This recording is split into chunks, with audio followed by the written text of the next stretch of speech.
Oof. Ladies and gentlemen, welcome back to the Paranormal Portal. How you guys doing? It's Wednesday. It's Hump Day. Hump Day night celebration here on the Portal, and celebrating in more ways than one. Once again, thank you guys for your patience and understanding last week, the entire last week, because I got hit right in the junk by just about the most nasty virus pneumonia thing that I can ever recall having. It's just, I really felt like I was beat up, like literally consistently for a week. And it felt like somebody's punching me in the back over and over and over and over. And I had a high fever. It was a mess. Jeez. I don't remember the last time I've been that sick. Now I've been sick, and I've been plenty sick before, but this was different. It just hit like a truck, just pow. So whatever it is, it's finally waning, and I'm still getting my air back, so to speak. So just be patient with me tonight. I'm going to do the best I can. I'm certainly not 100% yet, but I'm climbing. I'm doing better every day and moving a lot of crap out of my lungs, and so I am improving. But just so you know, this is still an experiment tonight. I'll do my best to give you the best damn show I know how to give you, because by God, you've earned it. You sat here for a week wondering what the hell was going on, and I pretty much slept for a week, kind of. It was really weird because I was like both in agony and exhausted because of the high fever, and I couldn't sleep, but I couldn't stay awake, and it was just really just like being trapped. It was so weird. Anyway, I don't mean to whine, but I'm a guy, and that's what we're supposed to do when we get sick. And so I just thought I'd share some of that whining with you guys, because I love you guys.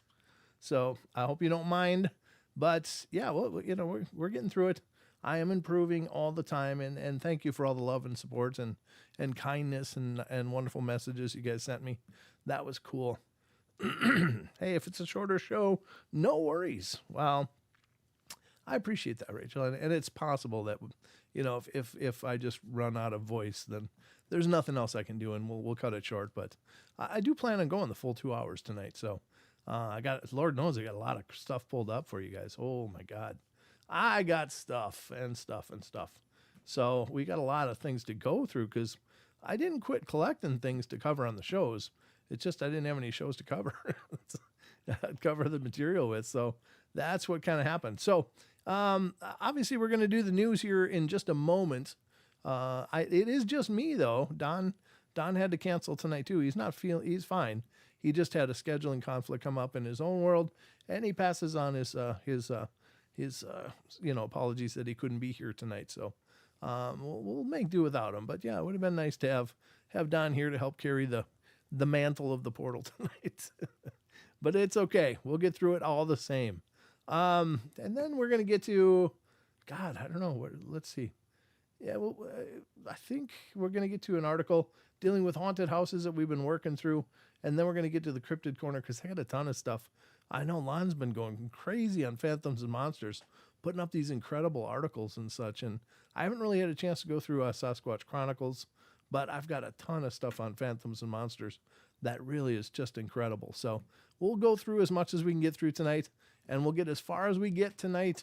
And whatever we do, we'll just have fun doing it. So that's how we roll here. And special hello to and love to all of you guys. I know if a lot of you guys are already coming in the door, so that's awesome. So, God, am I forgetting anything? Phone lines will be open if anybody wants to call in. Certainly, you can do that. If you'd wait till after the news, I'd appreciate it. But the phone lines are open, and if you look at the screen, wherever you're watching the live stream, you'll see that underneath my face, there's a phone number posted, and that's the phone number for Paranormal Portal Hotline. So feel free to call and be a part of the show, because that's more talking I don't have to do. It's a little self-serving, but I do love talking to you guys. So it's a win-win. Anyway, I guess this is a good place to get to the news, and we'll see what I've pulled up for your information gathering for the night. So without further ado, let's get to the news, ladies and gentlemen.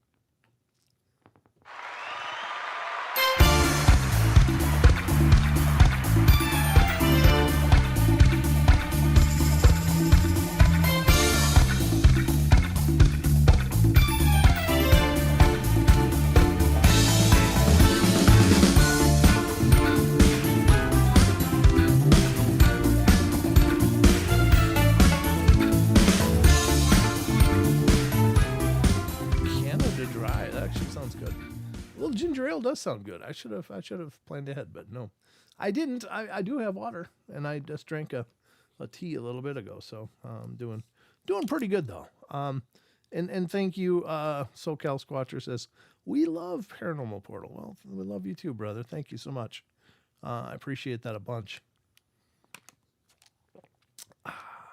Nothing better than Canada Dry when you're sick. Yeah, I think Canada Dry's got a pretty long history with a lot of families of being the beverage of choice when you got that, I don't know, just the dry, cold stuff. I will tell you, it's like my body quit producing spit completely. And like all my mucus just turned into this paste. It was like, God damn. I'm sorry to cuss, but it was like, where the hell's the water that I'm drinking? Where's that going? Because it's not loosening this up. It's everything turned to gummy, mucusy mess. Ugh. God, I hate that stuff. I really hate getting sick. I just don't like it at all.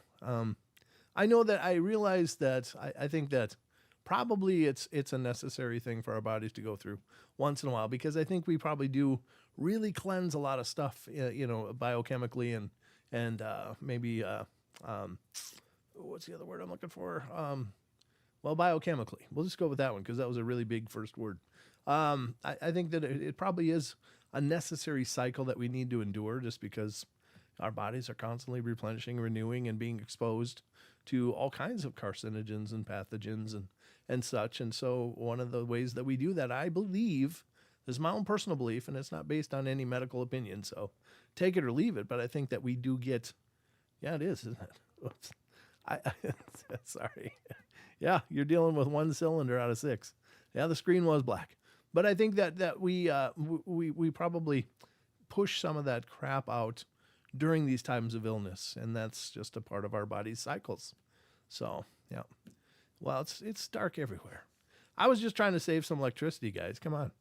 I was going green here on the portal. What do you think? Did it work? No? No, it's just me being an idiot and not pressing the next button. So anyway, this is the show you guys waited for. This is like, what you guys, did you miss it? This rookie show.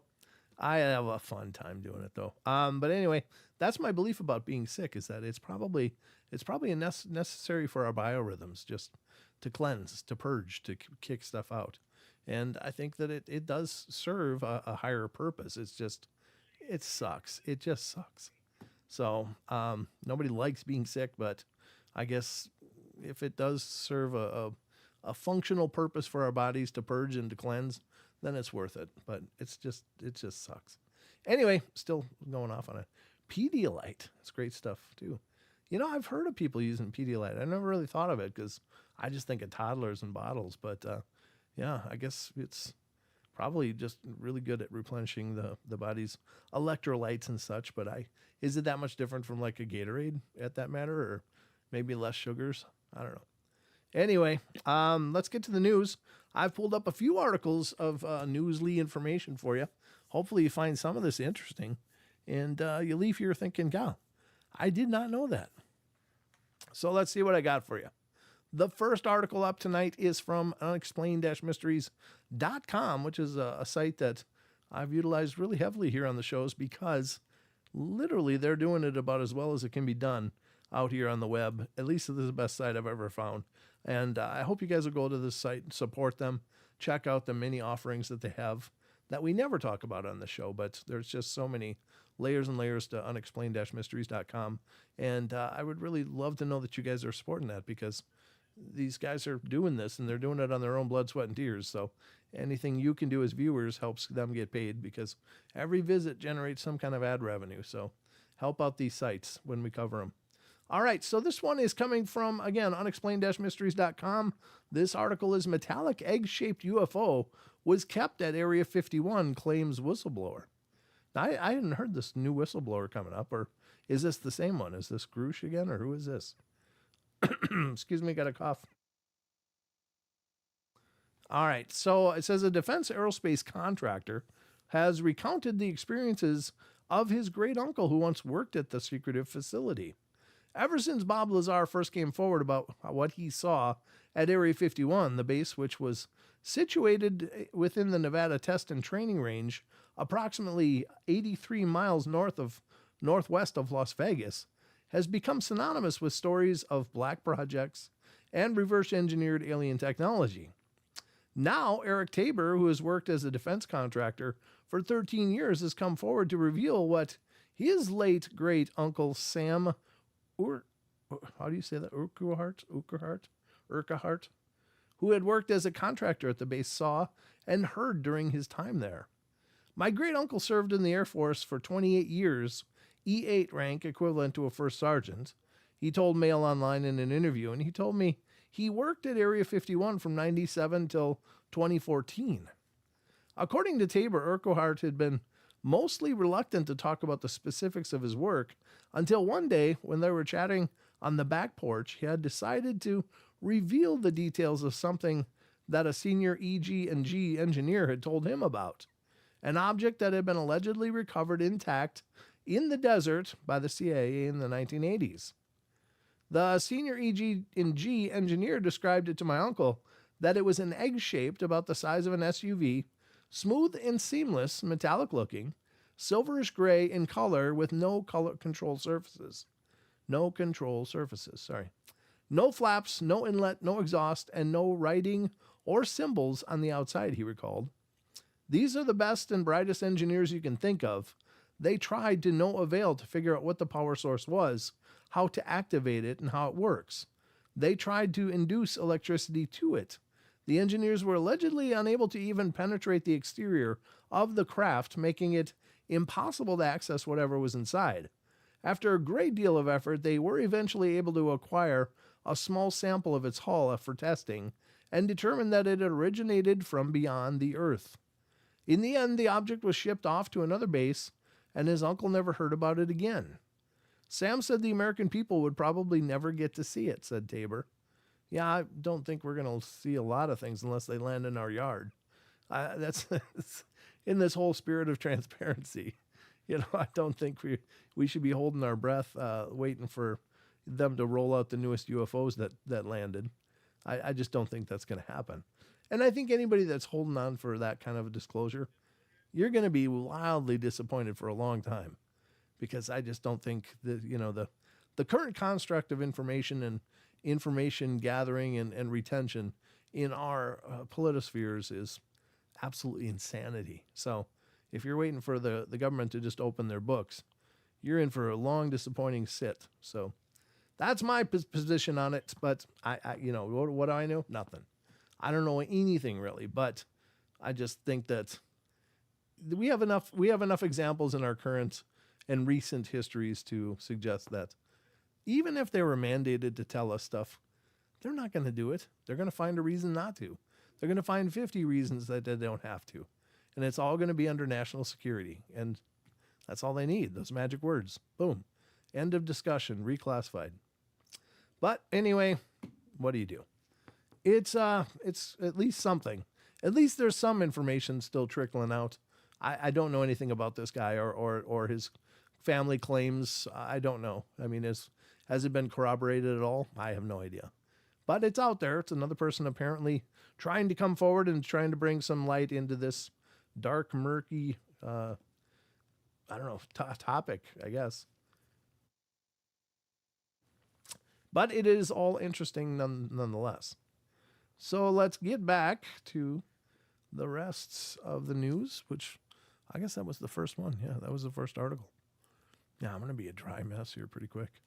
I don't know how far I'll make it. I'll do the best I can, though, I promise. I don't like not doing shows. It really is such a big part of my identity. Doing these shows is huge. It's a huge part of my my weekly personal identity. I really do identify as a show host. My pronouns are host. I don't know what the hell that means. It was funny in my head, believe it or not. So, all right, let's get to the next one from unexplained-mysteries.com. And this one is dealing with ghosts and hauntings, oddly enough. And that's right up our wheelhouse. So, but this is an alleged shadow figure captured on camera at a swimming pool in Scotland. Oof. This kind of looks familiar, like I might have seen it. Not sure when it's from, though. But anyway, let's have a look. Paranormal investigators recently picked up something unusual on camera during an event at an Edwardian swimming pool. Originally built in 1921, the Victory Baths in Renfrew, Scotland, remain a popular destination for both swimmers and history buffs alike, owing to the building's unusual combination of modern swimming facilities and Edwardian architecture. The pool is also not without its ghost stories, with members of staff having long reported sightings of apparitions, including a woman dressed in white and a young boy who is thought to have drowned there long ago. There have also been accounts of mysterious footsteps after closing time in the building's back rooms. Keen to record evidence of these phenomena, ghost hunters from the Scottish Ghost Company recently decided to spend the night in the building. While nothing of note was witnessed at the time, it later transpired that one of the crew had managed to capture a photograph of what appeared to be a shadowy figure standing next to the main pool. It was one of our crew that took the photo, and just for our gallery/portfolio, Yvonne Hides told the Glasgow Live, and we posted them on our main page as we always do the following day. One of our other crew noticed the shadow and sent it to our crew page and asked what we thought. And it was then that we realized that there was indeed a dark shadow. We actually think it's amazing. To think he was wandering about when we were there is creepy, though. Well, I mean, that's kind of what you went for, right? I get kind of a kick out of those crews. It's like, they go and they gear up and they get all set and they go into these haunted locations that have tons of claims, and then they run around scared all night. It's like, we went there for what? What were you looking for? Because that's what you're supposed to be finding. I mean, that's the whole object behind it. I mean, I understand being startled, don't get me wrong, but to actually be fearful and to, it's like, well, you got to kind of get in control of that, because if you can't get in control of your own adrenalized state, then you're in trouble. I mean, it could even be even more dangerous because you're not in control of your own fear. So maybe that in some essence makes these encounters a little more dangerous in a spiritual level. So I have no idea what it is or who it is or the nature of the haunting at all. But if it's something dark, it could be extra dangerous if people are really afraid of it. Yeah, they said no one was there when they took the photo, so that's kind of wild. We asked the Renfrew Baths manager to check with the staff on that night that they weren't poolside, and this was confirmed also. All the guests were in vigil areas with our crew. So could this be evidence of paranormal presence, or is there a more conventional explanation? You decide. Well, that's the image right there. I mean, it does look like a shadow figure for all intents and purposes. It is just a still frame, so you can't really see emotion or see how it got to this point or what happened here. We just don't know. It's just an image that has a shadowy apparition in it. It's not as though it's really in focus. It's not as though it's very crisp and detailed. It's just an ambiguous humanoid shape walking right along the edge of the, I guess, the windows or whatever. So very interesting. Anyway, could it be real? Sure. Yeah. Could be the real thing. Might just have captured a real apparition, folks. I think that's kind of fun. But you be the judge, as always. That'll never be the scope of this show to say, you should believe this or you should not believe this. Believe whatever makes sense to you. Nobody knows. Nobody knows the answers to all this stuff, folks. Your answer is just as valid as anyone else's. So interesting, though. Interesting. We got one more in the news. And by God, we're going to get to that right now. I think this one's kind of more creepy. Just on the creepy factor, I don't think it's paranormal. It's just creepy. Just creepy. But sometimes the real terrifying encounters come from other people, not really the paranormal. Oh man. I'm bone dry. All right, well, here it is. This is the next and last article on our news tonight, and this is from unexplained-mysteries.com. Man discovers two creepy secret doors hidden inside his hotel room. What? He found 2 creepy hidden doors in his hotel room. Oh, let's see what it says. A man who'd been staying at a hotel uncovered something rather disturbing at the back of one of the wardrobes. When you stay at a hotel, at least you can expect is to feel safe and secure. But for one man whose video recently went viral on social media, a stay in a seemingly unassuming hotel room sparked a discovery that could lead anyone to question whether any hotel is truly private. In the clip, viewable below, the unnamed man can be seen looking around his hotel room, which features a double bed, open-plan bathroom, and plenty of storage cupboards. Things quickly take a sinister turn, however, when upon entering one of the cupboards, he reveals the presence of what appears to be a secondary set of wooden panel doors situated in the back. Oh no, yuck. Using his hotel key card to force the doors open, the man then steps through into the previously hidden space behind the walls of that room, and that is easily large enough for someone to walk around in. That's just so disturbing. What's more, there's also a second hidden door in the exterior wall where the man turns the latch and opens it. A second hidden passage can be seen stretching away in complete darkness. While we don't know which hotel this is, or even if the man filming the clip is a genuine guest, the footage does highlight the fact that hotel rooms do have the potential to hide secrets. In this particular case, it's possible that the hidden space was left over from the room's construction, but it remains unclear where the second passage leads, or if anyone could actually access the hidden space from elsewhere in the building. Would you have slept in this hotel room if it was you who had discovered the secret doors? I don't know. I guess very strange, though. This is from themirror.co.uk. I'm just going to turn off the sound because I have no idea what we're looking at here. Here's the video. Walking around. I'm obviously he must have already discovered the access panel at this point, because why would he just be running around with the camera? Okay.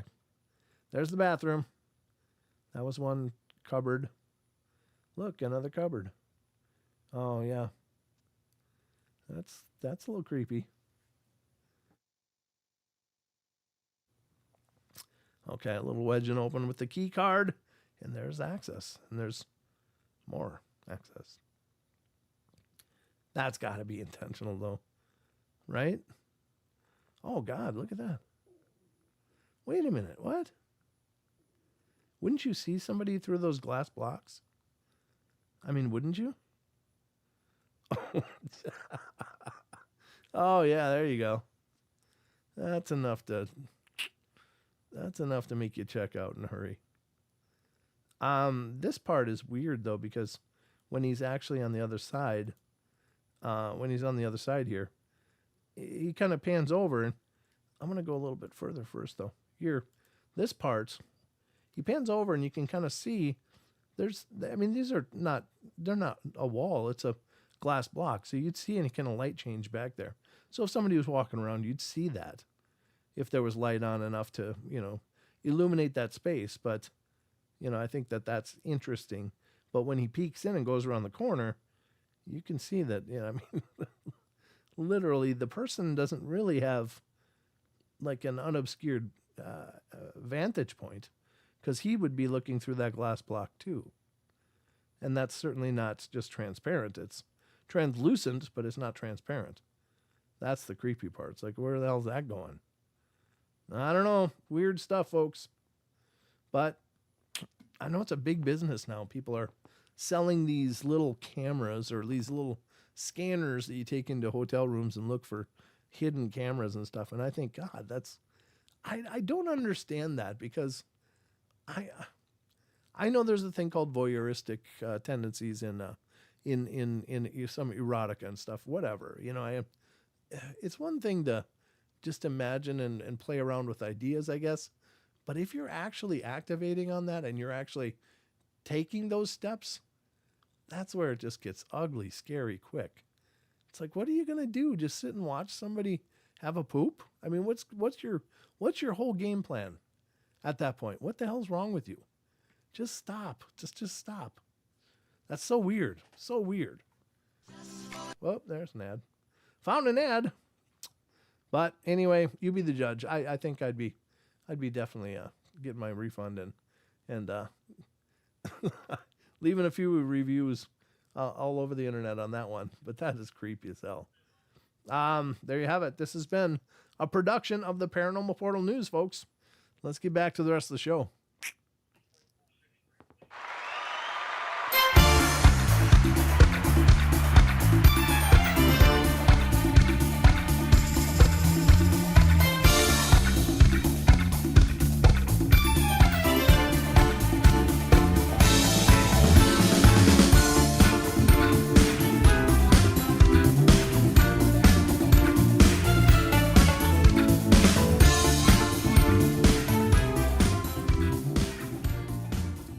Yeah, there you have it, folks. There's some things maybe it's best not to know. Maybe maybe it's just best not to know. I mean, the old saying, ignorance is bliss. This might be that. This might be that place. I don't know. Would you stay though? Would you want? I think I'd want to know. I'd want to know if somebody might be peeking in my room. That's creepy as hell. And could you really sleep at that point? Eesh. All right. Like that hotel I was at when I was in New Mexico last month. What? What happened, RJ? I don't remember what you said. Did you tell me about it? Sounds familiar, but I don't remember what it was now. I'm still kind of half in and out.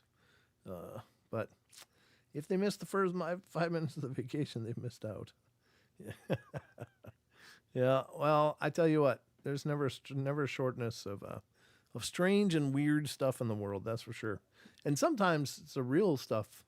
Like, I don't mean real as in this stuff isn't real, but the real life stuff is almost more disturbing than the idea that there's disapparate spirits and presences around us. That, like, to me makes more sense than some of the sickness that people deal with. It's like, how do you get there? How did you get that broken? I just don't understand. Ugh. All right. Well, that was the news. I hope you feel like you learned something and you feel a little more informed than you were.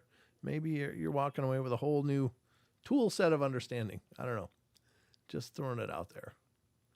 But we got a lot more to cover, as always, because we're going to dive over into, let's see, where are we at with this one? Yeah, we're on 38 there. So we got quite a few of these left. Okay, so we're going to revisit an article that we've been working through for several shows. This is an article from thoughtcatalog.com, and it's by January Nelson from 2018, and it's true stories, 50 true stories from people who have lived in a haunted house. Now, I am one of those people. Hey, Brent, hope you're feeling better. I am. Thank you, Luna. I'm doing much better. I still got a ways to go, but I had to get back. I couldn't not do the shows anymore. I just felt like I was just kind of a worthless thing, just sitting here all drippy and sad. So doing these shows gives me purpose. That and being a dad and and a hubby and all that. But you know what I'm saying? It's just something I really enjoy. So I really missed doing these shows for the last week. So it really feels good to get back at it. So, the hell was I saying? Forgot what I was saying. I was going to say I've lived in haunted houses. I've lived in a couple, or they followed me. I don't know which. I've thought about that a lot. Is the activity following me, or do I just inspire the activity in places I go? And I don't know. It might be a little both. Maybe it's some of the same. It's hard to know because I often wonder, do spirits have boundaries? Like, are some spirits truly locked to a specific location? Like, that's the only place they can be. They can't just go see things and do things. Are they stuck? Sometimes it seems like spirits are very much stuck to a place, and they can't leave that place for whatever reasons. Other times it seems like you get these, I don't know, vagrant spirits that just go wherever the hell they want. And I guess if you're going to be earthbound, that'd be probably the way to go, because you could just, I'm going to go check out what's going on down at the club tonight, see what's going on down there. I'm going to go watch a movie or 2 or 3 or 4 or whatever. You could do whatever you wanted. So, but it does seem like, at least in some cases, spirits don't get to choose. And that's kind of creepy and weird and maybe sad and tragic. I don't know. There's a lot of that, the nature of that I just can't possibly comprehend. But anyway, nobody can, at least that I know of. If they know, they're not telling me. So we're on number 38 from this list from Thought Catalog, again written by January Nelson, and 50 true stories of people that had lived in haunted houses. So let's see what number 38 has to say. It says, we'll start here. When I was younger, I used to take naps upstairs, but by the time I was 8 years old, I absolutely refused to go upstairs. The upstairs had two large closets, attics. They ran from one side of the upstairs all the way to the other side of both sides. And it was essentially a crawl space that was maybe 30 feet long. Well, it started one day when a friend and I went crawling from one side to the other with flashlights like kids normally do, when I saw a girl sitting there in the corner acting like she wanted to play with us. Oh, that's so weird. I know a lot of people say when they see ghosts, they aren't scared, just interested. Nope, I was beyond terrified. The girl looked normal, had blonde hair, a nice dress, and seemed friendly, and I stayed silent and kept crawling behind my friend and got out of the closet. Told him what I saw in there, and he said he didn't see it, but he felt like he didn't want to go back in. Then my parents would occasionally send me upstairs to get something, and when I would go up there, I would see the doors swing open, as if they were trying to get me to come inside. I'd lose toys and wouldn't be able to find them anywhere. Suddenly, my parents would be fishing Christmas presents out of the attic, and we'd find some of my toys in there. I remember being 8 years old, and my parents are asleep still in the morning, and I leashed up my dog to go take on the monster in the attic. My dog, usually up for anything, refused to go off the top step into the attic. My parents never believed me with all the weird things that happened in that house. I'd get blamed for things that happened all over the house. Leaving lights on, toys all over, things I knew I didn't do. Well, anyway, we move out, and we move out of there when I'm 10. Not a week passes before the new owners call us and ask if the house is haunted. Their daughter sleeps upstairs, and she said that she's been playing with a blonde-haired girl at night. My parents laughed at how crazy these new homeowners must be. To make an already long story short, the girl started appearing in other parts of the house for them. And they kept in contact with us, and they would look over while watching TV and see the girl sitting on the top of their daughter's lap. And they looked up on the computer of the past owners of the house, found an old dressmaker that lived there, and yep, a picture of the little girl wearing one of the ladies' dresses. The family who moved in there were absolutely torn apart by the events, got divorced, Dad stayed living in the house, and ended up taking his own life in that house. Yeah, I don't think that's a little kid. See, that's one of those things, you hear stories like that. Oh, it's a little girl. Well, again, help the little girl. Maybe help her transition.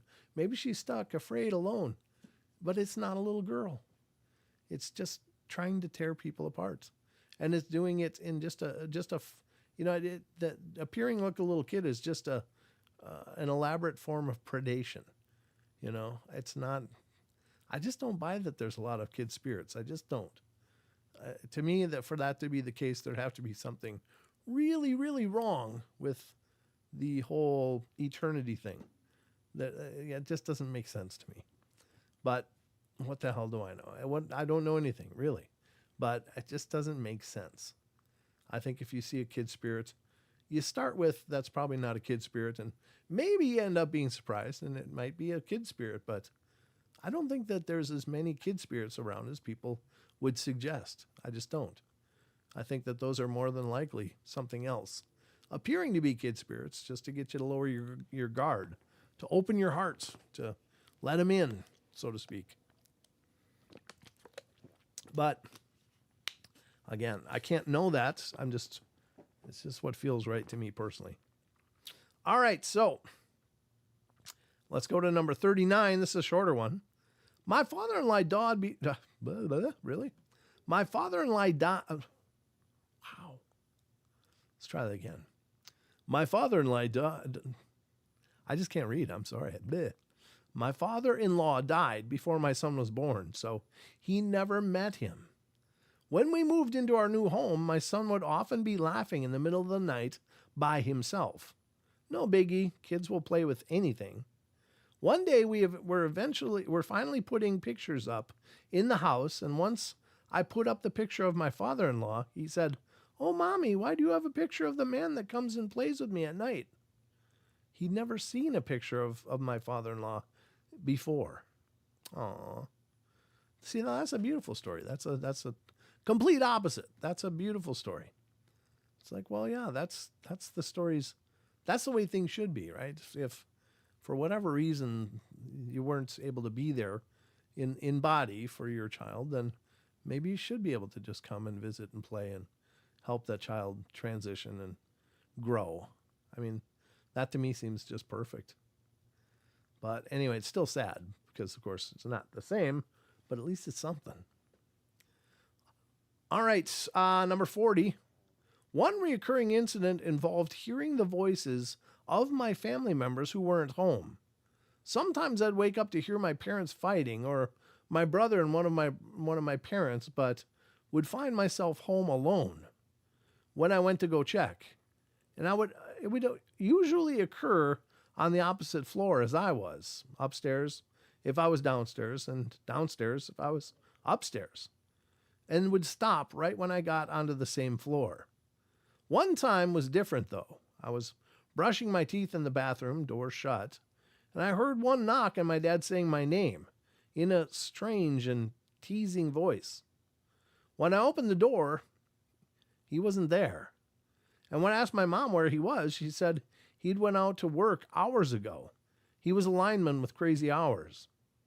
Well, I went back to the bathroom, and almost right after I shut the door again, I heard more knocking. I didn't open the door that time. I didn't have shy ghosts. I told my friends when I was a preteen that my house was haunted, and when they stayed over, they would always see for themselves. One of my skeptical friends saw a shadow person watching her from the staircase. Another was up late with me and heard banging in the kitchen when we came out. Every cabinet door was open. One friend never returned to my house because of an incident, and we were in the kitchen and heard distinct knocking on the outside of the house, about 10 feet up from the ground out there. When we went to follow the noise, it was returned with knocking inside, then more knocking outside, then knocking inside again, in a line towards the room we were sleeping in. When we cracked open the door to peek in, every shade and curtain blew open violently. We didn't sleep in there, and her mom told my mom the next day that her daughter would not be coming back to our haunted house. That was the day my mom admitted that she'd had strange experiences as well. Yeah, that's tough. I mean, yeah, that's too bad. It's like there's something wrong with the kid. Well, my kid's not coming to your house anymore. Yeah, I understand. I mean, I don't even blame the parent not wanting their kid to come back, because you don't know. What are you dealing with? I don't know. Maybe it's benign, but maybe it's not. Number 41. I used to live in an old big 5-bedroom house with 6 other people. My significant other and I shared one of the rooms. I saw a stranger in my room when I was in my 20s. It wasn't exactly visible, but I somewhat knew it was right there in the corner of the room. My significant other was next to me sleeping, and while I had my eyes open, I knew it was there. So I closed my eyes and I tried to wish it away, opened my eyes, and it was now next to the bed, looking at me. Yeah, that's creepy. I closed my eyes again, and suddenly relief came. I opened my eyes, nothing was there. I saw it once again at the stairs. It was only a brief moment this time, and then it was just gone. Well, there you go. A couple sightings, and that was about it. Number 42. One of my exes lived in a haunted condo, but the ghost was pretty cool. He just opened doors and cabinets at night. Of course, she had failed to mention this to me when I started staying over, So the first time it happened, I thought someone had broken in. When I woke her up to tell her and to listen, she said, "Oh, that's probably just a ghost. Hey, Norman, could you please stop for tonight? I haven't told him about you yet." There was just one more sound of a door closing, and that was it. "You should be fine now." He went back in the closet. Then she went back to sleep. Me, though, I couldn't sleep after that, so I went downstairs to check locks and doors and windows, and everything was secure. But most of the cabinet doors in the kitchen were open. Next morning, she told me all about old Norman. I guess when her kid was smaller, she used to talk to Norman, and that's how they knew his name. He was just an old happy guy that had lived there at one point and wanted to stick around. Eventually, the kid could no longer talk to Norman, and that's when the door and cabinet thing started. From what I understand, he used to move things around, but that stopped when an ex asked him to. He was plenty active, too. Over the course of the year her and I dated, Norm made countless other visits at night. The coolest encounter was when we were both up late night watching a movie and the closest door, opened. It says closest. I don't know if he meant closet or closest. My ex greeted him with, "Hey, Norm," and he returned the gesture with the knock on the wall behind us. Never could explain any of it, but it was pretty cool. Yeah, that is pretty cool. Wow. It would be neat if we had opportunities for a real robust dialogue, That I think we could learn so much about what the hell it is that's going on around us. Just for some reason, they just don't seem to do it. Whether they don't want to, or maybe there's rules and they can't. But who's governing that? How's that managed? I don't know. Again, it seems bureaucratic, kind of like the whole UFO thing, except this is spirituality. All right, number 43. When I was younger, I was in a band with a drummer named John. John's parents were divorced, so he spent half the year with his father and half with his mom. His father was an airline pilot and lived in a townhome community that was once some big farm, and this is outside a major East Coast city. Apparently, this ghost haunted all the houses in this community, living with one family for a few days or whatever, and then another for a week. The people in this community were mostly older and retired, so they were all just used to it. And they called the ghost Charlie. John would tell me things like he and his dad would be watching TV and the radio would come on. His dad would say, "Come on, Charlie, we're watching TV. Go listen to the radio upstairs." And the radio would go off, and then the one upstairs would come on. Another story I remember is that his dad was ironing some pants, and the phone rang, so he went to answer it, and no one was there, so he went back to the ironing board, and his pants were gone. He said, "Come on, Charlie, I need those pants for work." And the doorbell rang, and the pants were folded on the front steps. Things like that. Wow. I, early 20s tough guy, didn't believe a word of this. One day I was helping John move his drum kit from his father's basement to his mom's house because it was his mom's turn to have him or something. And this is the first time I'd ever been in John's house, and I was on the lookout all day for something weird. So I'm carrying to the last hi-hat or whatever up these stairs, and I go, "Okay, ghost, if you're really here, I want to see a sign right now." The light above me in the stairwell got super, super bright and exploded. To this day, my speed in leaving that house remains unmatched by any Olympic athlete and most land predators. Yeah, that's the thing. Be careful what you wish for. What if you see it? What if it happens right there? Are you sure you're ready? You only get to do that one way. You only get one direction on that. And when it happens, you get to deal with it, whatever it was you said. So you do have to be careful what you wish for.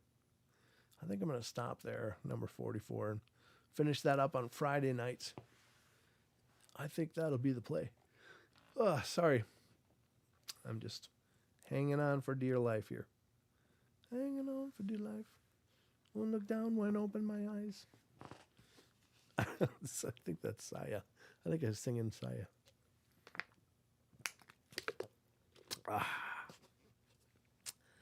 David says, I was in a band with a dude named John.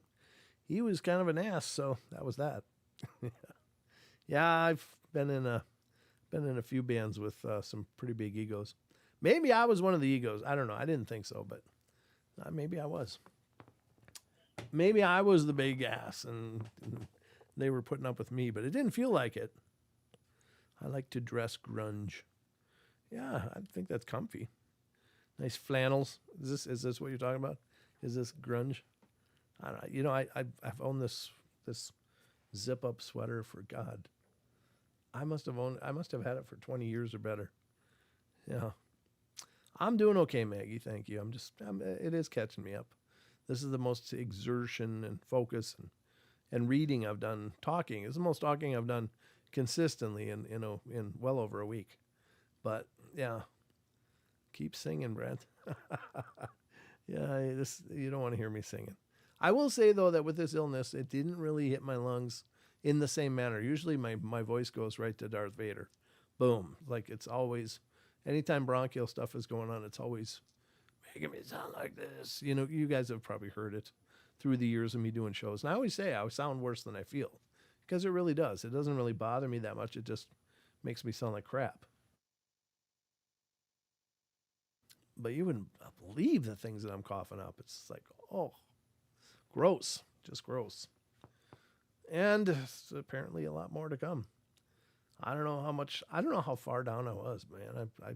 I didn't really know until I started getting better. I was like, oh, man, I was pretty far down. I didn't realize because it just hit me so fast. It's like, boom, 103 temperature, 103.1, 103.2. You know, it's like, wow. And a headache, just a terrible headache. I don't mean to keep whining about it, but God, that was a weird bug. But whatever it was, at least it's just about done. It's just taken long. I don't bounce back like I used to. When I was young, it felt like you get sick and a few days better, you're better. And it was just back to business. Now it's get sick and wait the period of weeks. So that's why I'm glad it didn't hit my voice, because generally speaking, my voice would be hamburger for over a week and there wouldn't be a damn thing I could do about it. But it didn't bother my voice at all this time. Just right to the deep lungs and fever. Oof. Nasty. All right. So we're going to stop there on that one. I do want to look here. I thought there was one of these. Yeah. I got one here. I got one here from Sasquatch Chronicles blog to start with, because we're going to do the cryptid corner now, ladies and gentlemen. I do want to say also, be ready. I think this next week we'll do the giveaways. We're going to do a Discord giveaway to one of our Discord members. So make sure you're a member of the Discord. It's absolutely free. It doesn't cost you anything to be a member of Discord. And you can become part of that community. And also, one of our YouTube members is going to get a free t-shirt. So we'll be doing those drawings next week. And hopefully get those sent out before the holidays. But just know that they'll come out as soon as I can get my stuff together. But I love doing these giveaways for all you guys, just to say thank you. I realize it's just a t-shirt, but this isn't a big show. This isn't a huge show. So every little bit is a pretty big thing. But it's just a way to say thank you to you guys for all your love and support, and help dress you up in the sexiest logo in all of the paranormal. Just saying. All right, so we're going to go to Sasquatch Chronicles now, and Sasquatch Chronicles blog. So it's SasquatchChronicles.com blog, and special thanks to Mr. Wes Germer for making these available to us. And this one is from November 26th, and it's one of his listener emails that he received. I don't think he ended up making this one into an episode, I don't think. But it's a pretty good size, so let's get to this. All right, so November 26th, it used its hands to drink the water. A listener writes, me and my ex, with a couple of friends, went fishing in the Snoqualmie River in Washington State in late August in the late afternoon. We went to the Ames Lake Bridge and just past the Carnation Farms on the way to town of Carnation, which is where we lived at the time. I grew up in Newport Beach, California, and we spent many summers camping up in the mountains in Northern California. The summer I spent in Humboldt County should have made me a Bigfoot believer, but I just didn't think it was real. My ex was very frightened believer, and it gave me many opportunities to tease him about his monster. When we first got to Washington State, he had a hard time as we moved to Redmond in 1978, and we lived on one of the first neighborhoods on the hill on the east side of Lake Sammamish. My parents bought one of the first houses complete in Sahali, so our neighbors were pretty limited and we were surrounded by woods. We moved to Carnation, Washington a few months later. Of course, the culture shock was extreme. I thought it was a cruel joke plucking a 17-year-old off the beach and plopping her in the middle of the forest, so moving to the itty-bitty town of Carnation was even more of a shock. I didn't understand small-town culture, so finding friends was a challenge. My ex found friends much faster than me, so I ended up hanging out with a bunch of guys for the first 6 months in Carnation. When we got to the river, we made a spot under the bridge. We started drinking beer, and the longer we fished, the louder we got. The louder they got. I don't like to drink, so I was the only sober one. So this being my first summer in Washington, I was totally enamored with how pretty the alders were, and it was sparkled like diamonds when the breeze came. So my gaze lowered as I caught some movement across the river or at the base of the trees. I had to squint my eyes to see what it was, and then it very casually walked from tree line to the river. I still didn't know what it was, but I knew that it was not anything I knew of. I squatted down at the riverbank, and the sun pretty much lit it up, so I had a very clear view of it. So I just stared at it and used its hands. It used its hands to drink water, and it was about that time I had a very good idea what it was. I turned to the guys to look, but quickly realized the guys I was with would go chase it. I looked back at that, not knowing what to do, and then it looked up and over at it, and we got eye contact. The fear hit me like nothing I'd ever experienced before. Then all I wanted to do was to go home badly. So I made a big hissy fit yelling at them and picking up my stuff and started walking to the car. The guys did not understand why I was all of the sudden so upset. When I looked back, it had not moved. It was just staring at us. I was really freaking out and was yelling at them from the car. I could see it. I could still see it from the car. It just got louder. I was really going to start walking home by then, as they were not moving fast enough, and now I never could tell them, and I was praying that they didn't see it. Looking back at it, why didn't they see it? And why on earth did it not care about the loud guys that I was with? It was huge and was dark red and dark face with a flatter nose. It's covered in hair that looks clean and shiny. It didn't make any noise. I finally got the guys to take me home and told them when I felt safe at home what I saw, and to no surprise, they went back looking for it. After that, I was not happy about camping and tried everything to get out of it. Even when I walked my dogs in the woods, I was not comfortable. Every time I was in the woods, I had that sinking feeling.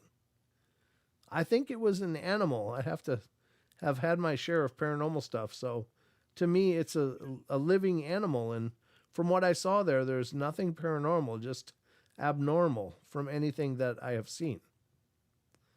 I just started talking about it with people in my family, as I didn't want to look nuts. I was complaining about my haunted house at the time. Throwing out my Bigfoot experience wasn't going to help me in any way, so I just didn't talk about it. Over 40 years later, I no longer care about what people think of me. Funny thing I got from it was my ability to paint landscapes improved immensely. And that's kind of an odd takeaway from this experience. Maybe the experience was so ingrained in my mind that it made it easier to paint the details of the scenery.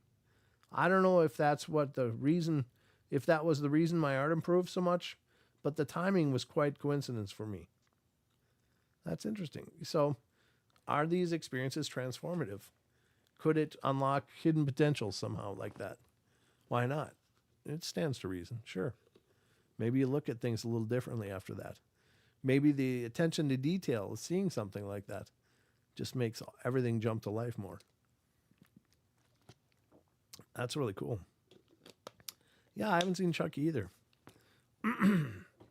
10 demerits. 10 Chucky demerits. So, yes, tech always has a mind of its own, Jess. It always does. God, it's only 8. Ooh. This is going okay, though. I think it's going okay. Are you guys having a fun time? Let me know. SoCal Squatcher says, some people are just prone to experiencing the weird. I'm just not one of them. I just go looking for them like a crazy person. Yeah, I mean, but what do you do when you see it, when it finally happens? Then what? I don't know if you can ever be ready. I just don't know if you can be ready. Can you ever be prepared to just come around a tree and see a 10-foot tall something that's huge? I mean, can you ever really mentally or emotionally prepare for that? I don't think you can, because I just don't think we understand what 10 foot looks like. You know, we have 8-foot ceilings in your home. Well, it's a ceiling measurement. It's an empty space still. It's a tall empty space, but it's an empty space. There's no will in the space in just envisioning that. But if you envision it as a 10-foot tall, living, breathing, reacting to you creature, then what? I actually feel bad for a lot of people that experience these things. I really do. I think that when people come face to face with these creatures, it's so transformative. And in many ways, not consistently, but in many ways, not good. It's not a good transformation, because people have to confront something exists that wasn't supposed to. They may have had an open mind for it, but, it's the whole thing between knowing and believing. I believed Bigfoot was out there. I've always believed in it. But I've not come face to face with one yet. I got growled at what I think was one, and that was close enough. But I believed UFOs were out there. But it wasn't until I saw them that I became a knower. And you can really, it really is a huge shift in paradigm to know something is there because you've seen it. You've stood right in the face of it and watched it as it appeared to you and you to it. And it's this moment. Now, I don't know what they were doing up there, but I assume they were looking at me. And I know I was down there looking at them up in the sky. So, weird. Weird stories.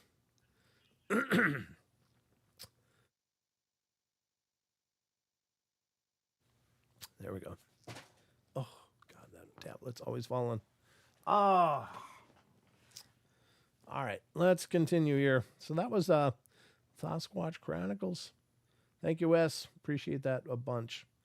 And it's a great story. Again, it's when you look at the meat and the potatoes of it, it's actually a small story, a small little event. But it's so huge. These events are enormous, with enormous ramifications, as it were. All right, let me do this so I can figure out. I got to close that one. All right, this is what I got to start looking at. Not this one, but is it this one? Oh, here we go. Yeah. So we're going to dive into some phantoms and monsters now, folks. Again, I had mentioned that Lon Strickler's been extra busy posting up a ton of articles and stuff that he's transcribing for his phantomsandmonsters.com. And there's some crazy wild ones in here. The first one we're going to talk about is, and I love these stories, not because I'd be in a big hurry to experience one myself, but just because there isn't a lot of this information out there. I think we've all heard the terms, and the terms are not really valuable in and of themselves. But this one is a Navajo woman experiences Possible skinwalker incident on reservation. The skinwalker phenomena is, to me, very interesting because I think I know that historically speaking, and I'm no expert by any measure, but I think historically speaking, generally skinwalkers are regarded as a very evil thing in terms of the tribal outlook on them, and they're to be avoided at all cost, all times. Excuse me, but I don't know that they're always evil. I've certainly covered enough story through the years that sometimes they're just a benign presence, and I don't know why they are sometimes and not all the times, or what the situation is. Maybe when skinwalkers are pissed and they're going after somebody, like they just have a no holds barred, it's game on kind of approach. But it seems like for the most part they don't go out of their way in many regards to cause trouble. It's just that they will if they have to. But again, this is all speculation. So do I know that that's the case? No. I think it's probably best to wear it all with quite a swath of caution, because we don't know anything about these things. But whatever they are, they're out there. So I think these are incredibly interesting. But I think also because most often the First Nations communities are very closed-mouthed about these. They just don't talk about them, and this is where those histories come from. Is with the Navajos and the Skinwalkers, kind of just goes hand in hand. Now, many of you are also probably familiar with the term just because Skinwalker Ranch, and that is a cool show. I will say that I don't think that probably the quote unquote Skinwalker effect has a lot to do with what's going on there. I think there's something very, very weird going on there at Skinwalker Ranch, but I think it might have to do with portals and vergences and something else that is potentially has an incredible intelligence, but may not actually be a physical thing. It might just be a spiritual force, or it's something different, maybe extraterrestrial. So whatever it is, it's an interesting take. So here is an account. Navajo woman experiences possible skinwalker incident on reservation. So let's take a look. All right. And this is, again, phantomsandmonsters.com. Please support this site, just like Sasquatch Chronicles, just like every other site. Lon works really hard to keep these things posted, always posting new content and new encounter stories. So it's an opportunity to go learn a ton of information about a lot of different phenomena. And Lon's just such a great guy anyway. So definitely support what he's doing. All right, let's see what this article has to say. A young Navajo woman goes to live with her grandmother on the reservation while there her cat goes missing. Well, she finds the boneless carcass and then buries it. And what she experiences next is bizarre. I received the following account.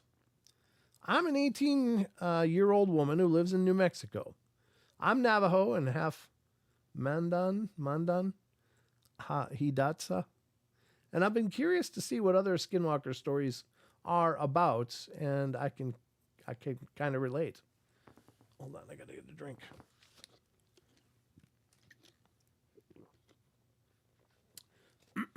Excuse me. My family never mentioned skinwalkers or witches to me, so I knew nothing about them. My grandpa died a few months ago this summer, so my parents sent me to live with my grandma just to help her around her ranch on the res. Well, I brought my cat along, and just after 2 weeks of living there, my cat went missing. I figured that he would come back, but he never did. I called him and looked for him, but found nothing. So I went to go put some hay behind the barn for the horses when I saw my orange cat's remains.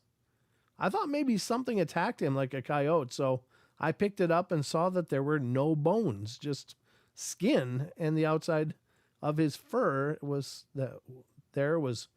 red and yellow, even with even white paint on the outside of him. I couldn't figure out what it was. Well, I buried him behind a hill with a little stone with his name carved on it, and I was so heartbroken. My grandma said that she could get me a new cat, but I didn't want a new cat. Soon enough, I kept hearing meows outside the Hugin and scratches at the door. My grandmother doesn't have any other cats, so I'd open the door and find nothing. And then went to go check on my cat's grave and dig it up to make sure it was still there. And he was gone, but his bones were there. I just couldn't believe it. Why were his bones there? I thought I buried his skin. Ever since I lived there, I've experienced some of the strangest things in my life. I don't want to go back and live there. I can't even share what kind of crazy things happened to me because from there, I drew the line. From there, I drew the line. I don't know what that means. I was confused and scared about these people, but at the same time, I knew I was one of these people. I have a greater respect for the Navajo people, which is why I don't think getting involved with the skinwalkers is a good idea. Just don't mess with them and they won't mess with you. That was by Kay. Okay. Yeah, I guess, there's another example of ignorance being bliss. Like, yeah, well, but once you know, you know. Once you know, you know. That should be a t-shirt. Yeah, if you mess with them, they will find you. I think that's a big take of why it's said that the Navajo people and elders especially won't discuss them. And it's kind of interesting because that comes up in demonology a lot too. But the idea is that when you name something, in some way, you summon it to you. You are creating a connection of some kind, an energetic connection to these things.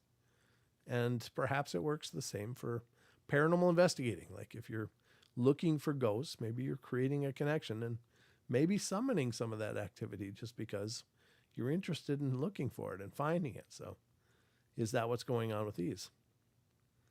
I don't know. Very strange, whatever the case. But with demons, the idea is if you name a demon, you are, in a sense, summoning it to you. And that's kind of scary. And I find that double interesting because in the Catholic rite of exorcism, one of the steps is to get the demon to name itself. And once the demon does name itself, it surrenders a lot of its power just by naming its name. So that's very interesting.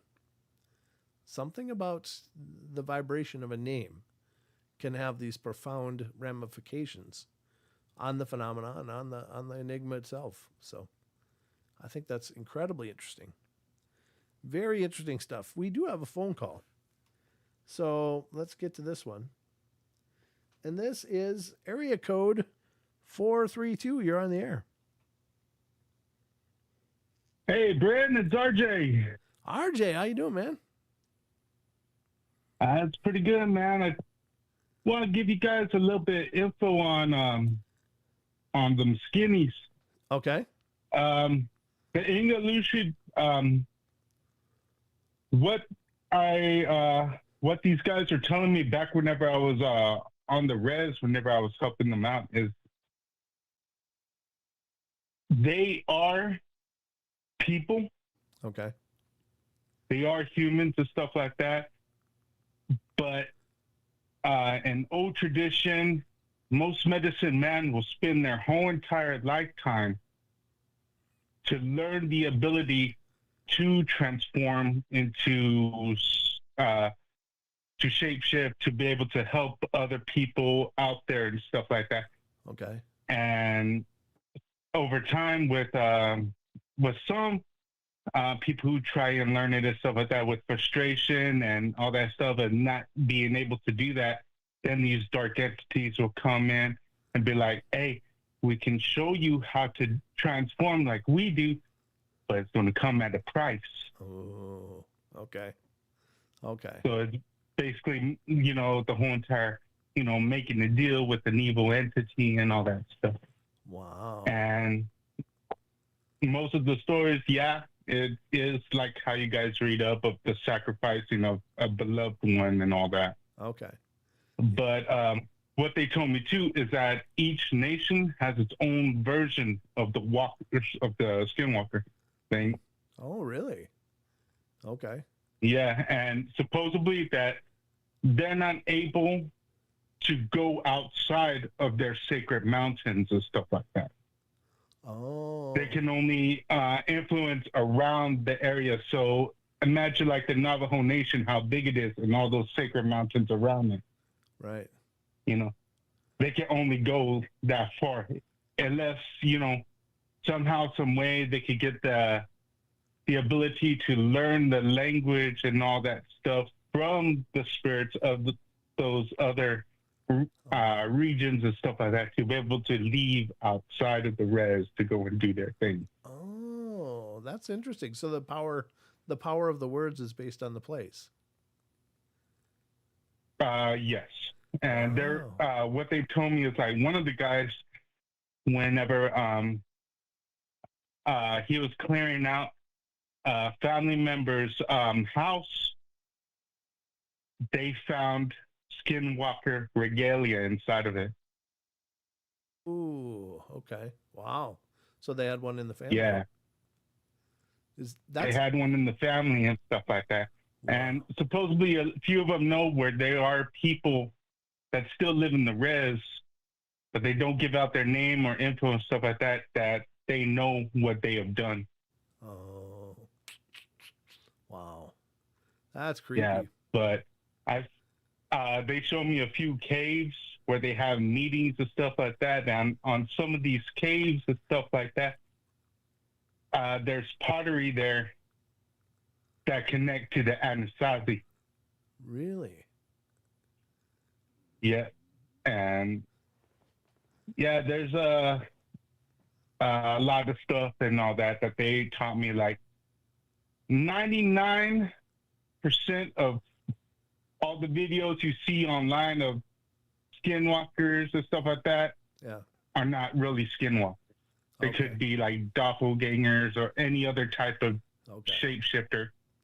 But like, uh, just because your dog is acting weird does not mean it's a skinwalker. For some of you, it's just probably your dog getting into your edibles and acting a little goofy. Yeah, that could do it, man. That could definitely do it. Huh. Yeah. So, um, yeah, but most of the information out there, it's all, people just adding stuff on there and, coming up with their own idea of them. Right. Yeah, and I suppose So, it's the same as any of this other stuff too. I mean, it's open to all this interpretation, and people often fill in their own blanks, with their own ideas. So that's crazy. yeah, and I've been kind of up close and personal, but luckily I didn't actually see one, but I could see what they were moving around where our area was, where we were investigating. Wow. Yeah, be And careful. it was, Jeez. yeah, but there's some mountain ranges you should not go to, and some valleys you should not go to, because they're out there, Oh yeah. especially on certain nights and stuff like that. Some of them have been known to take, well, like I told you a while back, take children Mm-hmm. for initiation rites and stuff like that. Yeah. Break them young so that way, whenever they grow up, that's the world that they know. Right. Yeah. Wow. So, That is incredible. yeah, I went by this one cave over there, and just the feeling from inside the cave, I can understand why even some of the medicine men don't even go in there. Just, Yeah. you could feel like there was something in there. Right. Yeah, probably. Yeah, so, Probably. I think that's yeah. cool. And I love that. Uh, I love that about this show is that, people like yourselves call in and share your experiences, because that to me is just a treasure in and of itself, brother. That's awesome. yeah. Very cool. Yeah, well, I'll let you go ahead and get back to the show, man, and I'm happy you're feeling better. So, Thank you, man. It's great talking to you, keep it RJ. up, brother. All All right. right. See you now. All right. Bye. Very cool. That's awesome. Ah, that's really cool. Yeah, I don't think that they're all like all this, the Transformers. I don't know Transformers. God, that just evokes, Optimus Prime. Any of these shamanistic traditions that deal with transformations, I don't think that they are just suddenly evil, just because there might be similarities between that and what a skinwalker does, or a very evolved shaman that can change forms, can and send his spirit out into other animals and watch and see what's going on. So I think that oftentimes we get stuck. Robots in disguise, yeah, exactly. We get stuck with our little bit of knowledge. It's like, well, if it transforms as a skinwalker, it's got to be evil.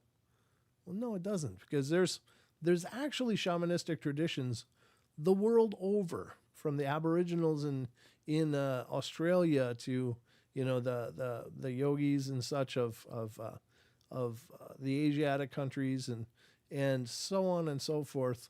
Africa has a strong shamanic traditions, and these are not evil witch, horrible people. They are just following these shamanistic traditions that go back thousands of years. And so, because that maybe they can do some of the same things that people observe skinwalkers doing, doesn't mean that they're one and the same. But that's we do have a tendency to just color it in with our own lenses, and I don't think that that's fair. In fact, even when we've covered stories on this show, and again, I don't know that they're absolutely factual or real, but they talk about people encountering these skinwalker people, and it's not an evil, sadistic kind of thing. It's most often they just seem to come across as like pranky kind of things, just getting a rise out of people because maybe they know how people perceive them. So it's like, let's go do this to Jimmy, and see what happens. That it's not all dark and twisted. It's just, something that's long forgotten by our Western sensibilities, but it doesn't mean it doesn't exist. So yeah, Bruja, the Bruja, you mean? Yeah, absolutely. Is Brujo a male and a Bruja a female? Is that what that is? Okay. Oh, audio's in there. How you doing, audio? I was sick last week, so I couldn't be here. But are you done on your journey, audio? Where are you at?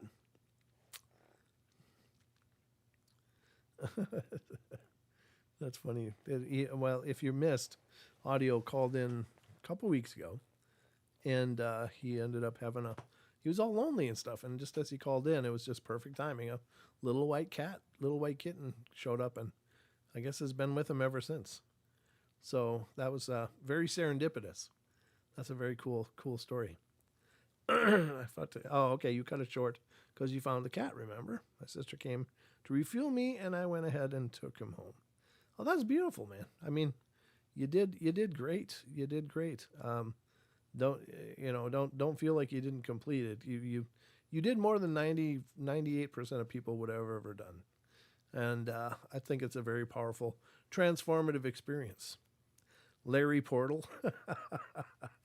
That's right, yeah. That's cool. I'm glad you got the cat still. That's wonderful. And there's got to be a reason we were brought together. It was just very, very cool timing. Just hearing your voice from the beginning of that call when that cat showed up, how much that meant to you that cat showed up right when it did. I was really honored to be a part of that experience. So very much a very cool experience. Made it to Arkansas most of the way. Yeah, for sure. And you know what? You can always do it again. If you think you need to do the whole journey, do it again. You'll be better prepared for the next time, and you'll know what you're getting into. But man, I really, my hat is off to you. Just some background for those of you that may not be familiar with it. Audio, who's in the YouTube chat, is a gentleman who's a newer friend of the show, but he decided in a course of his life a couple of weeks ago, or 3 weeks ago, to start a journey kayaking from Illinois all the way down to the Gulf of Mexico. And he got all the way down to Arkansas. And just him and a kayak. So very, very cool story. And our hats are off to him, and it's very neat that he undertook that journey. And it's really a coming of age thing. I just think that was a very powerful thing that you shared with us. So, yep, you were meant to have that cat. Absolutely, absolutely. Every cat that I've ever had has been come to me. I've never gone and looked for a cat. Although Pikachu we kind of went and looked for him, but Anubis came, my German Shepherd came, all the other cats that I ever had. Sometimes they show up at the house or a house wherever I lived, and other times they just showed up through friends. It was like, wow. But I figure they are powerful companions for sure. So very cool stuff. All right, let me look at the time. I am flagging hard, but 8:25. We still got a half hour to go. I think we can do a couple more of these stories from Lon Strickler's Phantoms and Monsters, and then call it a night. I'll get as close to 2 hours as I can, but I really am. Yeah, Pikachu. His name was Poseidon, but he's this dopey little white cat, and he's so cute and funny and quirky and weird. But it's like, this cat is not a god. But so my minion named him Pikachu. And so it's been Pikachu ever since. Which is funny because Pikachu actually translates to flicker mouse. Pokemon translates to pocket monster, and flicker mouse is a Pikachu. But we got a cat named Flicker Mouse now. So whatever that means. Anyway. Yeah, Dina. Okay. Yeah, I love German Shepherds. I had Xena. Yep, I had Xena. That was my German Shepherd. Well, actually, Sheldon's more than anything, but she was mine because Sheldon was with me on weekends mostly. Back in the days. But yeah. Yeah, it's good to see you guys. I really do miss doing these shows when I wasn't able to breathe. It's funny how much we need air. Who would have thought? You just need air, damn it. But I actually think doing this show tonight, even though it's like very aerobic for me, I think it's good because it's causing me to work my lungs in it. And when I've muted here and there, it's been pretty productive. So it is good. Yeah, I don't mind. If you want to call in, call in. Call in. That's less talking I got to do. And so if you want to call in audio, go ahead. You can fill us in on the end of your journey and kind of close that out. That'd be good. My cats are Leroy and Oscar, and my dog is Edward Zeus. Edward Zeus. That's cool. Leroy and Oscar. I like it. Leroy the cat. Bad Leroy Brown. The baddest cat in the whole damn town. Test. Why was this on? What just happened? There we go. Got a funky cord. And there's no broken anything, but if I just move it wrong, sometimes it goes mute on one of my ears. I have a Pixabella Floyd and Indigo, the dogs. Very cool. Yeah. I mean, animals are very much a powerful part of our journey. In fact, it's been explained to me forever that cats are very powerful processors of energy. That they are very, very much help us to process the energies of our lives. I think dogs are equally as profound. Yeah, I have a black cat named Anubis and a little white cat named Pikachu.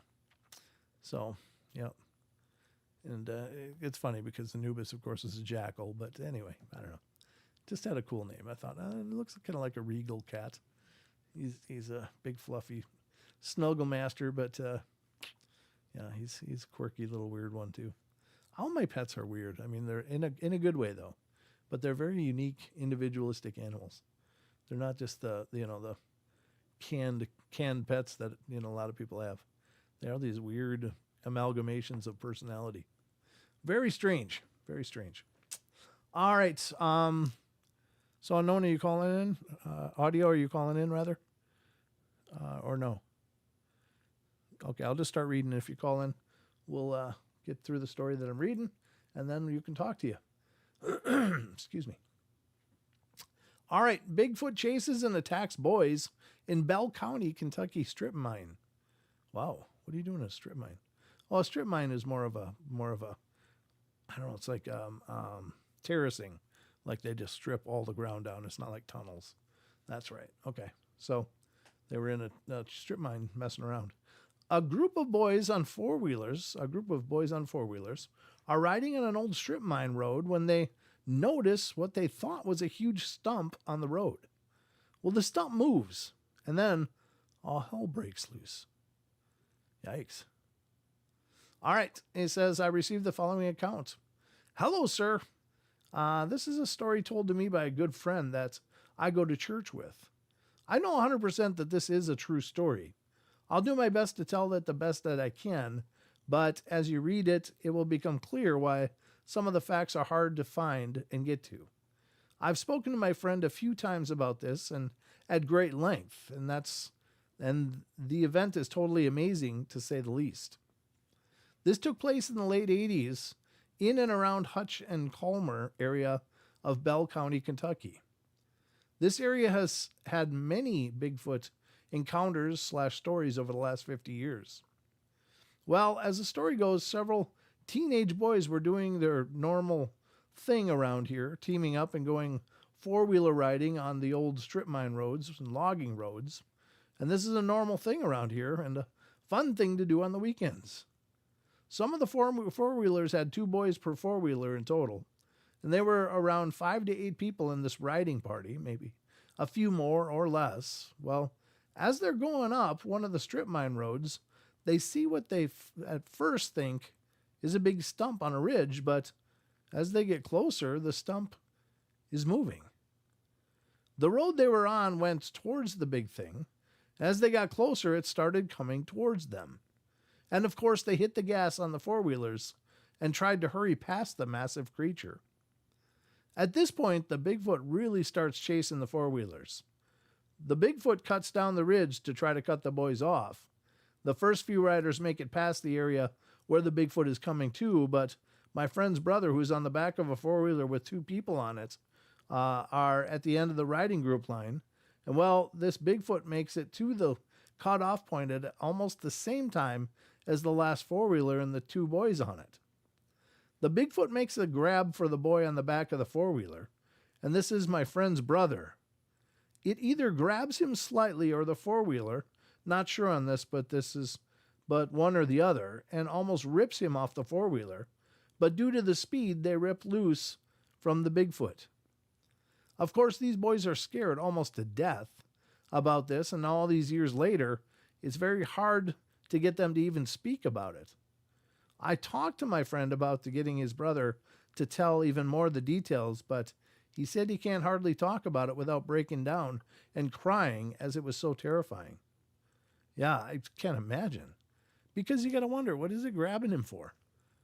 And at this point, you've got to assume that you're prey. Yeah, I mean, you'd be an idiot not to assume that, I would think. Something big and hairy, and it's not like it could have been just playing, but that would be a horrifying game. Oh, God, that would suck. So I don't believe I blame them one bit. I think I would do the same. Yeah, I mean, what the hell is it going to grab you for? It's trying to pull you off the four-wheeler? Ew. Thank God for adrenaline, I guess. All right. Then we got the next one. This one has to do with some actually lichen sightings and encounters from wildlife officer reports multiple cryptid lichen sightings and encounters. Lichens, of course, being a phrase of werewolves or whatever. Lycanthropic. Yep, wolf-like. All right. Let's read this one. All right, it says, the witness worked as a wildlife officer in Mississippi, then relocated to several other locations between Mississippi and Tennessee. He states that he sighted lichens on 5 different occasions. In the summer of 1991, I was driving between Forest, Mississippi, and Harper Valley on the State Route 35 between 9 and 10 p.m. A wild-eyed creature with the witness labeled as a lycandroid. I've never heard of that phrase before. Like a robot? What the hell does that mean? Lycandroid. Between the height of 7 to 8 feet tall on 4 legs passed in front of my vehicle. I was driving a 1987 Honda Accord 4-door, and my height was 6'4", weighing 295. At the time of the sighting, I was an employee of the Mississippi Department of Wildlife, Fisheries, and Parks Division of Parks and Recreation, stationed at Golden Memorial State Park in Leake and Scott County on Highway 492 as Assistant Park Manager. After my departure, I relocated to Hardin County, Tennessee, to 195 Goodman Street, I don't know what EXT means, Savannah, Tennessee, 383, it gives the address and everything, from 392 to 206. And after my divorce, relocated to 295. Okay, we don't need all of this information. I again saw this creature in 1995 on Mississippi State Route 25 between Elk Landing and Goat Island Road. The creature came out between the red brick house and railroad tracks and ran in front of my car into a kudzu bank in broad daylight. What's a kudzu bank? I don't even know. I saw it run across Highway 128 in Hardin County, Tennessee, between Sandhill Holiness Church and Stag Line. It crossed in front of my 1992 Cadillac Seville, moving at a fast pace. And that was in the fall of 2006. I also saw it at the 4-way stop sign on Pyburn Road in Bruton Branch convenience store in the winter of 2008. The last sighting was on the Pickwick Dam Levee State Route 128, just above the 4-way stop sign, with State Route 57 and State Park Golf Course. This is December of 2010. I later received the following response from the witness. Lon, I'm a former state certified law enforcement officer and academy trained in Tennessee and Mississippi. Without question, this creature is a real thing. I cease driving at night and cease going out into the woods. I live on 43,000-acre Pickwick Lake surrounded by forested national and state wildlife refuges, and in 3 states, Mississippi, Alabama, and Tennessee. Sir, I have no reason to lie or fabricate a story. In all these sightings, on 2 of them, I had eyewitnesses in the vehicle with me. The Mississippi Highway 25 sighting by the railroad overpass bridge in Tishomingo, County, Mississippi, was the same creature I saw on the levee on Route 128 in December 2010. Apparently, these creatures travel in swampy or drainage ditch areas close to roadways, or in forested areas with thick tree lines near pastures. Note it reports seems a bit hard to believe, but then again, the witness may actually have seen cryptid and may subsequently be creating a zooform manifestation. Multiple sightings of similar phenomena in different locations are rare and usually the result of shock and anxiety from an initial encounter. And I'm not saying this is the case here, but it does make one wonder. Your comments are welcome. From Lon. And update, I just talked by telephone with a friend and colleague who lives in the area and is familiar with the locations noted by the witness.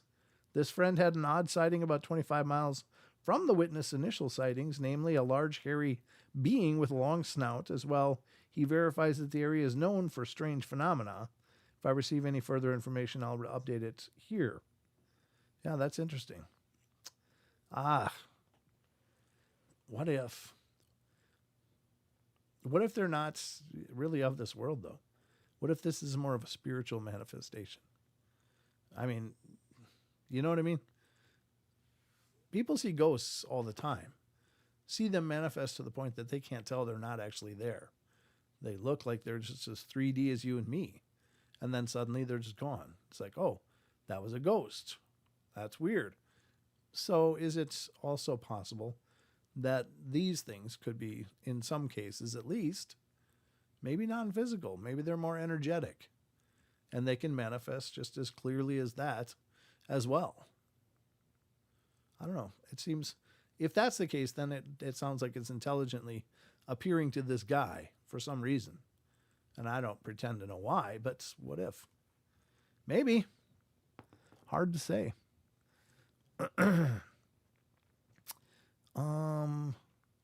What is Luna talking about? What are you saying, Luna? I'm going to find out what you're saying here. Your daughter's seeing something. My daughter called it her werewolf friend. Oh, tall hair dog. Luna, we have a wolf man who both my daughter and neighbor have seen. I'd love to hear about this, Luna. You got to call in. You got to call in and do a podcast episode with me. Okay, let me see that. So we have a tree frog. Maggie's got a tree frog. That's cute. I love tree frogs, by the way. Sorry to hear that, Miss Firejack. It's been some dark places in the last few months. Hang in there. I'm sorry to hear that. It's a tough road right now for a lot of us.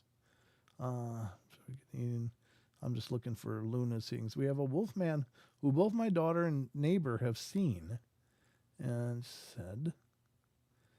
it says, my daughter called it her werewolf friend, and the neighbor's toddler called it a tall hair dog. Wow. And then goes on to say, my daughter saw it 5 years ago and would talk about it and leave it food. And just 2 weeks ago, my neighbor, who didn't know the story of his toddler, asking why a tall hair dog was in their yard. Yeah, that's crazy, huh? Again, kids, if it's spiritual, there again, what if? I wonder if any of the food was ever missing, or if it was observed eating. That's interesting. Because I think, generally speaking, spiritual entities aren't usually observed eating things, But are they always one and the same? Are they always, say you have two things appearing. One is very physical. One looks very physical, but isn't at all. But it looks very physical. But you observe the one that is physical eating, taking part of some carcass or whatever, and then you observe another one near food, but never touching it, never removing it. So if some of these kid reports, could they be seeing the energetic versions? Are these two different animals completely? I don't know. It makes me wonder, though, because kids are always one of the first ones to become cued in on hauntings. Children will pick that stuff up so quickly and interact with them, sometimes with absolute precision and clarity, like having these long discussion dialogues, learning things from these apparitions, and I don't know if I'm not suggesting they're all negative and horrible.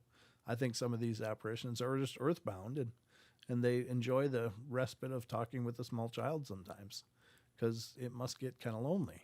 But I don't know. That's interesting. Two kids seeing something that the adults haven't seen. That would be very akin to a spiritual kind of manifestation. But what about the term hungry ghosts? Yeah. Well, there's stories. I don't know. I don't know how much falls into folklore and how much falls into actual documented observable phenomena, but could be that there's ghosts that eat. Australian possums are way cute than the ones we have in the U.S. I think the ones we get are pretty cool. They're pretty harmless. They eat a hell of a lot of ticks, though. That's the beauty of possums.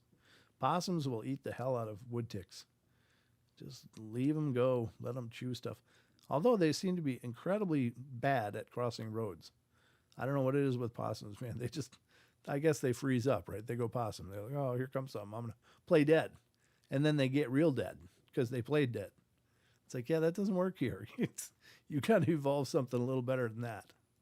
So, absolutely. How we doing for time? 44. Maybe we got time for one more. Let me just look. I'm sorry. I'm just really running out of steam here. I guess we got time for this one. This one's kind of in the mood for the holiday season, in a sense. This is phantomsandmonsters.com. Here's the story. Santa Claus reptilian pops in for the Christmas holidays. Like how they spelled claws. It says John in Seattle, Washington, called into Coast to Coast AM to describe his reptilian or laughing lizard guy encounter at home during the Christmas holidays. I want to tell you guys a story that happened to me back in 1985. Basically, what happened was it was Christmas Eve, and my brother was in town, and we were staying out at my folks' house by the lake.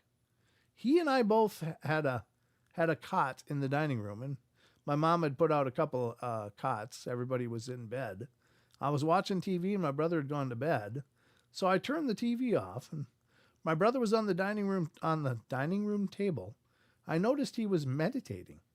He was sitting cross-legged, and that's weird. I thought that's kind of nutty looking. I didn't really get that stuff, so I just kind of snickered. I went to the bathroom and came back out and got into the cot and laid down. I was trying to be quiet because I didn't want to disturb him, you know. As soon as I laid down, as soon as my head hit the pillow, actually, I was paralyzed. I couldn't move. And I just started freaking out. I could only move my eyes, and Nori asked if he was awake. Absolutely, fully awake. I mean, this happened the second I got in bed. It was frightening. So I'm trying to look at him, and I'm somehow thinking that he's causing this. I don't know. It's very, very confusing, but the fear was incredible. I started yelling at him, stop, you know, and I was screaming at him, and he wasn't moving, and I realized he couldn't hear me. And this is where it gets completely insane. So I'm like covered in sweat. I'm freaking out. I don't know what's going on. I've never heard of sleep paralysis or any of this freaky stuff. And I look at the foot of the cot, and here's this, and this is completely true. Here's this lizard guy standing there with his arms folded, and he's just laughing at me. And I'm like, what the hell? Nori asked if he looked like a ghost. No, he was solid, and he had like a vest on, and he had a holster on, and I was angry. And I was like freaking out. I couldn't move. And I obviously knew he was causing this, and he was just laughing at me.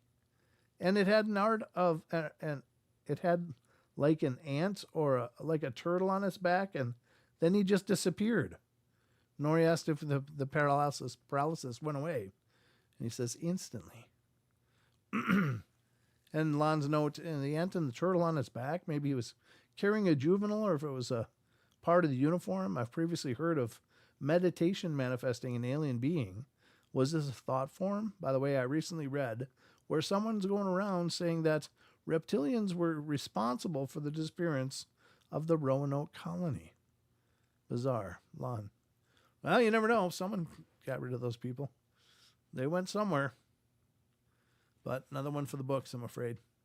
So, since my tongue is now something like shoe leather, and I don't think there's any spit left in my head, I guess I'm going to wrap it up here. So, hope you guys had a good time. Thank you so much for joining me here on the Paranormal Portal. As always, it's a distinct pleasure to be here doing the shows. Again, thank you so much for your patience and understanding for last week. I didn't like it at all, but I would have been here doing the shows if I had the choice, but there was no choice. So anyway, hope you guys have a good rest of your week. I'll try to do a member show tomorrow, see how I'm feeling then.